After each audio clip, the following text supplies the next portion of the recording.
Та бүхэнд Ийстэс мэдчилж байна. Бүгдээрээ хамтдаа нэг нэгэнтэйгээ сайхан цаг өнгөрүүлээ зогсохгүй. Бурхны үгтэй бас сайхан цаг өнгөрүүлье. Та нарыг хоёр зүйлийг бодоосоо гэж би хүсэж байна. Эхнийх нь тоостой Библи тортогтой амьдралд хүргэнэ. Энэ талаар та юу гэж бодож байна? Би бол тийм л гэж бодож байна. Хоёрт нь Библи бол мэдээлэлд биш, харин амьдрал өөрчлөлтөд зориулагдсан ном юм. Энэ хичээлийн зорилго бол Бурхны үгийн тухай илүү юм сурах бишээ, харин бидний амьдрал өөрчлөлтийн төлөө юм. Бурхны үгэнд цаг зориулж байгаа маань яг адилхан зорилготой. Бид гэмтэй хүмүүс учраас бидэнд өөрчлөлт хэрэгтэй. За ингээд та бүхэн хичээлдээ тавтаа морилороо. Энэ хичээлд хэдэн хүн туслах багшийн би тэднийг та нарт танилцуулъя. Эхний хүн нь би байна. Удахгүй би өөрийгөө илүү дэлгэрэнгүй танилцуулна. Хоёр дахь хүн нь хонгор зул. Тэгээд Баатраа Зулаанар байгаа. Энэ гурав надад тусалж байгаад би баяртай байна. Би тэднийг гайгүй сайн мэднэ. Бид нар Улаанбаатарт бас Израильд хамт цаг өнгөрүүлж байсан иймэрхүү адилхан зүйлсээс болоод бид онцгой харилцаатай болсон. За тэгээд бидний жинхэнэ багш бол ариун сүнс юм. Ариун сүнс бидэнд заахгүй бол бид юу ч сурахгүй шүү дээ. За би өөрийнхөө тухай жоохон хуваалцъя. Энэ зураг дээр зүүн талынх нь би байна. Өдөр сарыг нь харуул 96 оны 5 дугаар сарын 25 байгаа. Жинэд бид хоёр хурмаа хийснээс 7 хоногийн дараах зураг. Бид хоёр бал сараараа явсан юм. Тэгээд далайн гүний загасчлал хийсэн. Миний барьсан загас инэ. Гэсэн ч Жинэд далайн өвчнөөр өвдсөн. Тэгээд намайг загасчлах зуур тэр загас хооллож таарсан. Бал сараа ингэж өнгөрүүлж болохгүй шүү. Нэг нь баясаад нөгөөх нь өвдөөд. Дараа нь би өөрийнхөө тухай илүү нэмж ярьж өгнө. За хичээлийнхаа зорилтуудыг харцгаая. Өнөөдрийн хичээлийн төгсгөлд та нар хэдэн зүйлийг хийх чадвартай болно. Бид юу зорж хүлээж байгааг харцгаая. Ангиараа хаа хүрэх гэж байгааг та мэдэх болно. Хоёрт нь хүмүүс яагаад бие дааж Библийг судалдаггүй шалтгаануудаас хэлнэ. Гуравт нь Библийг судлахад өөр талаас ханддаг талаар ойлгоно. Хүн бүр адилхан арга барилаар ханддаггүй. Дөрөвт муу тайлбар хийхийн аюулыг тайлбарлана. Бичээсийг буруу тайлбарлах үед юу болдог вэ гэсэн үг. Тэгээд дараа нь Библи судлалын индукцийн аргын хэрэгцээ ба ашиг тусыг тайлбарлах болно. Библийг системтэй судлах үед юу болдог вэ гэсэн үг. Тэгээд төгсгөлд нь Бурхны үгийг системтэй судлах хэрэгцээг ойлгох болно. Энэ хичээл танд яагаад хэрэгтэй вэ? Та яагаад Библийг уншиж Бурхантай хувийн цаг гаргаж сурах хэрэгтэй вэ? Та нар энэ хичээлийг дуусгах үед Библийг арай удаан уншдаг болно байх гэж би найдаж байна. Бид ийм ч юм, тийм ч юм хийж гүйдэг тун хурдтай эргэлддэг дэлхийд амьдарч байна. Гэхдээ Бурхны үг рүү ирэхдээ удаашрах хэрэгтэй. Үүнээс гадна та нар Бурхны үгийн талаар улам их асуулттай болоосоо гэж бид хүсэж байна. Асуулт асуухаасаа нааш хариулт авах боломжгүй. Бурхны үгийг тайлбарлахдаа урд өмнөх шигээ яарха болиосоо гэж бид хүсэж байна. Би гэлс уншаад, гэлс тайлбарлаад ингэж байна, тэгж байна гэд Бурхны үгийг анхаарал болгоомжтой ойлгохгүйгээр яардаг байсан. За өөр нэг хүсэн хүлээлт бол танил хэсгүүдээс шинэ утга санааг олж харах юм. Та нар Библи судлал эсвэл номлол сонсох үед чинь за энэ хэсгээс харъя гэхийг сонсож байсан уу? Тэгэнгүүт та би мэднэ гэж боддог. Тэгээд Библийг судлаад эхэлсэн чинь та нар урд нь харж байгаагүй зүйлээ сурсан. Танил хэсгээс шинэ утга ойлголт авсан тийм тохиолдол байсан уу? Ийм юм яаж бас яагаад болдгийг бид тайлбарлаж өгөх болно. Та нар үгийг хэрэгэлдэг биш, харин үг таныг захирдаг болоосой гэж бид хүсэж байна. Би 3 настайдаа ээжээрээ дамжуулан итгэгч болсон юм. Юу болсныг би маш сайн тодорхой сандгаа. Итгэгч болоод би цуглаанд яваад номлолыг анхааралтай сонссон чинь би Библи уншдаггүй. Дэлхийн итгэгч юм байна гэдгийг ойлгосон. Яах вэ би уншиж мэддэггүй байсан байх л да. Тэгээд нэг юм сургуульд орох нас минь болоод сургуульд явбаа. Эхний өдөр буцаж ирээд автобуснаас буугаад би уйлж эхэлсэн. Сургууль дээр юу болоо вэ гэж ээж асуусан. Би хариуд нь би Библийг унших гэж сургуульд явсан чинь би уншиж сурсангүй гэсэн. Ээж надад уншиж сурахад нэгээс олон өдөр ордог юмаа гэд тайлбарлаж өгсөн. Тэгээд түүнээс хойш Бурхны үгт цаг зориулах хүсэл маань үргэлжилсээр байсан. Их сургуульд ороод би Библи судлалаар мэргэшээд Библийн грек хэлийг дагалдах чиглэлээр сурсан. Тэгээд Библийн сургуульд орж дахиад 4 жил сурсан. Дараа нь Иерусалимд 2 жил Бурхны үгийг судалсан. Дараа нь Библийн сургуульд явж 6 жил сураад PhD зэрэг авсан. Бурхны үгийг сурч судлана гэдэг бол миний хувьд их чухал гэсэн үг. Бидний хүсэж буй гол зүйл бол Христтэй улам адилхан болох юм. Илүү их баримт мэдээлэл авах бишээ. Та хизээж олж мэдэхгүй өчнөө их баримтууд бий. Таны зорилго бол Христтэй улам адил болох ёстой. Бид та нарыг Бурхны үгийг гарамгай хэрэгэлдэг, даруугаар хэрэгжүүлдэг хүмүүс байгаасаа гэж хүсэж байна. Ингээд хамтдаа Библийг судлахад суралцаад та нар иймэрхүү зүйлсүүдийг сурах болно. Хүмүүс Библийг судлахдаа янз бүрээр ханддаг. Би заримаас нь хуваалцъя. Та нар өөрсдийгөө бас харж магадгүй юм. Эдгээрийн нэг нь бол ийш тийш зовчих арга юм аа. Библийн хэсгийг нээлээ, уншлаа, маргааш нь дахиад өөр хэсэг нээлээ, уншлаа. Тэгээд хэдэн өдрийн дараа хуучин гэрээ рүү харайн, хэдэн өдрийн дараа шинэ гэрээ рүү үсрэн. Энэ бол яг ийш тийш зовчоод байгаа мэт хэрэг юм. Өөр нэг арга бол хэрэгжүүлэлтийн арга юм. Уншлаа, тэгээ шууд энийг хэрэгжүүлнэ гэдэг. Тэгж нэг өдрийн хэрэгжүүлэлт олж авдаг. Өөр бас нэг арга бол тайлбар хэрэглэх арга юм. Жишээлбэл та Библи судлал заах болоод танд нэг хэсгийг өгчээ. Нэг номын 4-р бүлэг 1-ээс 7-р ишлэл гэх мэт. Тэгээд та Библийн тайлбар барьж аваад юу гэснийг нь хичээл дээрээ заана. Бусад тайлбараас шууд аваа зааж байна гэсэн үг. Ариун сүнсэнд найдах арга гэж бас байна. Библийг уншлаа. Ариун сүнс минь би юу сурах ёстой вэ гэдэг арга. За өөр нэг арга бий. Энэ бол бидний санал болгодог системтэй, арга зүйтэй задлан шинжлэх арга юм. Энд та өөрийн хүссэн зүйлээ хийх биш, харин эмх цэгцтэй арга зүйтэй Библийг судлах юм. Энэ аргыг бид хэрэгэлдэг. Энэ бол ур чадварын арга барил юм. За би хэрхэн номлох талаар заалаа гэж бодъё.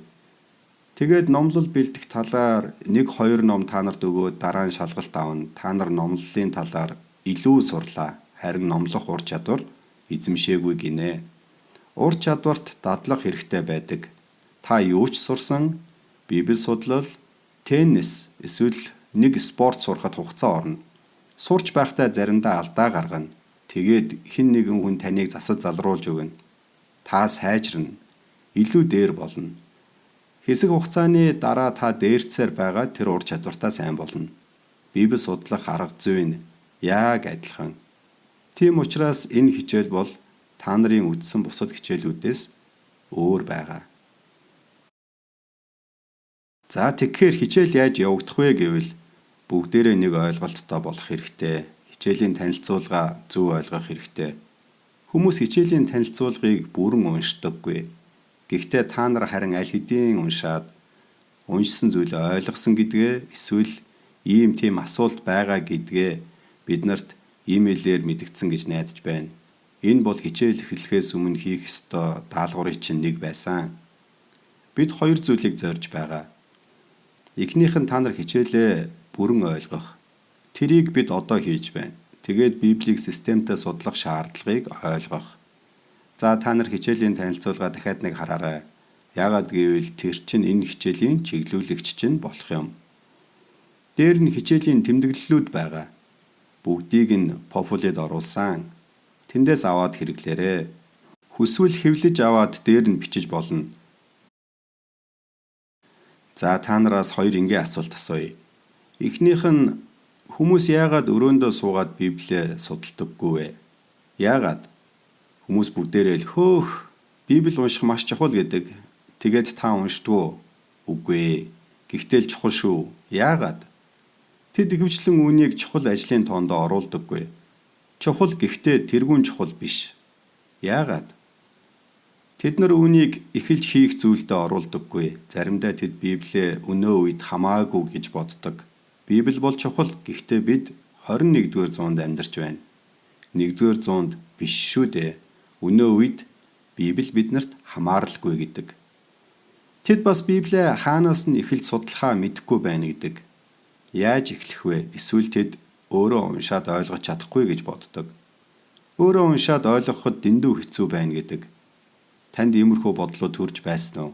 Библийг тэргүүн чухал тооцоогүй үе байдгүй. Эсвэл хаанаас нь эхлэхээ мэдэхгүй. Тэгэхээр бид нар энэ бүгдийг шийдэх гэж зорж байна. Хоёр дахь асуулт. Бид яагаад Библийг судлах ёстой вэ? Би та нарт хэлье. Энэ бол сүнслэг өсөлтийн ганц арга зам юм. Төлөвшсөн сүнслэг байдлыг үүсгэх Бурхны арга юм. Үйлчлэлийн амьдрал бэлдэх ганц арга. За эдгээрийг баг багаар нь үзнэ. Хамтдаа 1-р Петр 2-ын 1-2 дугаар ишлэлийг харъя. Тиймээс та нар бүхэл үс хонзон, залим их, хоёр нүур, ата жөтөө болон гүтгэлэг бүхнийг хайж, үгийн цэвэр сүг нялх хүүхдүүд адил хүсэн тэмүүл. Ингэснээр та нар авралт өсөх юм. Энд гол санаа нь байгаа юм аа. Бид Бурхны үгийг хүсэмжлэх учиртай. Та нарын зарим нь цоо шинэ хүүхдүүдийн талаар мэдэх бах. Зарим нь шинэ хүүхдээ аваад эмнэлгээс гэртээ очисон байх. 1-7 хоноогүй. Тэд ярьж чадахгүй, уйлахаас өөрөөр өөрийгөө илэрхийлж чадахгүй. Яаж уйлахаач харин сайн мэддэгэ. Тэгээд та шүн босно. Хүүхэд уйллаа. Та юу хийх вэ? Сүү аваад хүүхдийн аманд хийн. Бүх зүйл сайхан боллоо. Сүү хэрэгтэй байгаагаа тэд мэддэг. Бид сүүгээ хүсэж байгаа хүүхэд шиг Бурхны үгийг хүсэх ёстой. Тэгэхээр бид өсөх хэрэгтэй. Сүнсээрээ өсөхөд чинь Бурхны үг хэрэгтэй. Тиймээс бид няраа хүүхэд угчнаасаа зуурдаг шиг Бурхны үгээс зуурах хэрэгтэй. Тэр үгээр өсөх ёстой. Бүр амтчих хэрэгтэй. Та зүгээр л мэдлэг биш, харин өсөлтөд анхаарах ёстой. Библи таны сониуч занг тайлахын тулд бичигдээгүй, харин Христтэй адил болохын тулд бичигдсэн. Таны толгойг Библийн баримтуудаар дүүргэхийн тулд биш, харин амьдралыг чинь өөрчлөхийн тулд бичигдсэн. Сүнслэг байдлын хувьд та өсөж байна уу, эсвэл хөгшөрж байна уу гэдгээ өөрөөсөө асуу. Та хөгшингээд төлөвлөсөн гэсэн үг биш үсттэй. Би нэг жишээ хуваалцъя. Еврей ном руу очих хэрэгтэй. Нэг ийм явдал болсон юм аа. Олон жилийн өмнө би нэг залбирлын цуглаанд очисон. Пастор биднэрт өнөөдөр жоохон өөрөөр хий. Та нарт ишлэл байгаа бол босоод ишлэлээ уншаарай гэсэн. Үүнийг попкорн гэдэг юм. Тэгээд хүмүүс нэг нэгээрээ босоод ишлэлээ хэлдэг. Онцгойлон хүүхдүүд энийг их хийдэг дээ. Эзэн бол миний хончин надад дутах зүйл үгүй гэд суудаг. За тэгээд тэнд цуглааны нэг чухал настай хүн байсан. Тэр удаанаар босож байх зуур өөр хүн босоод тэрний ишлэлийг хэлээд суучихсан. Тэр буцаад суусан. Түүний мэддэг ганц ишлэлийг нь хэлчихсэн. Сүнслэг юм шиг царайтай хуцлаад цуглаандаа явдаг байвал зугаатай юм биш үү? Хинч живхээж ирээд явахгүй бидтэй. Хин төлөвсөн хүн шиг хувцлаад явах вэ? Хоёрт нь Еврей 5 дугаар бүлгээс харъя. Энэ талаар Мелхизедекийг хэлж байна. Ярих зүйл бидэнд их байна. Харин та нар хатуу чигтэй болсон тул тайлбарлахад бэрх байна. Учир нь энэ цагт та нар багш байх ёстой байтал Бурхны илэрхийллийн язгуур юмсыг та нарт дахиад заах хэн нэг нь та нарт хэрэгтэй болжээ. Чамд цаг байсан. Чи овоо хэдэн жил итгэгч байсан. Итгэгч болоод овоо удсан. Үдид чи Бурхны үгийг зааж байх ёстой. Гэтэл одоо чамд өөр анхны зүйлсийг АБВ-г эхнээс нь заах ёстой болжээ. Бурхантай хамт алхах нь үргэлж хөдөлгөөн шаарддаг. Чи илүү дээр бас төлөвлөсөн болно. Үгүй бол дордож муудна. Энэ хүмүүс харин эргээд сүү уух хэмжээнд хүртлээр дордсон байна. Анхны зүйлсийг зааж өгөх хүн хэрэгтэй болсон байна. Анхны зүйлс гэдгийг нь Бурхны үгсийн цагаан толгой гэж бодож болно. Тэгээд бор хоол биш, сүүн хоол идэх хэрэгтэй болчихсон. Сүнсний хувьд няраа үедээ буцаад очижээ. Тэгээд энд хэлж байна. Зөвхөн суу уудаг хинч зөвхт байдлын үгэнд гаршаагүй. Тэр хүн балчир хിവэр ажээ.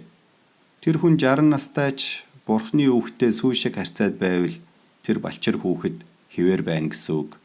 Төлөвшөөгүй. Бор хоол бол харин төлөвшсөн хүнийх. Тэр хүмүүс дадлаг хийсээр сайн мууг ялгахад мэдрэмжүүдээ сургасан байдаг. Энд яригдаад байгаа чухал зүйлийг та нар ойлгож байна уу? Яаж төлөвшдөг гинвэ? Сайн ба мууг ялгахад суралцахын тулд дадлаг хийсэн хүмүүс гэж байна. Чи юу мэддэг вэ биш? Харин ямар зан үйл хийдэг тухай ярьж байна. Гуравт нь бичээс бүр Бурханаас бөгөөд үр ашигтай. Бүгдээрээ юу? Угийн бичиг хүртлөө. Яг тийм. Бусад хэсгүүд ч бас уу. Сургаалт үгс. Тийм ээ. Йов ном уу? Йовыг уншихад хэцүү байдаг л да. Тийм ээ. Бичээс бүхэлдээ Бурханаас юм. Бичээс бүрийг Бурхан бичүүлсэн бөгөөд 4 зорилго агуулдаг. Энэ нь заахад, зэмлэхэд тустай. Жишээлбэл мэргэжлийн тамирчин ингэж хэлсэн.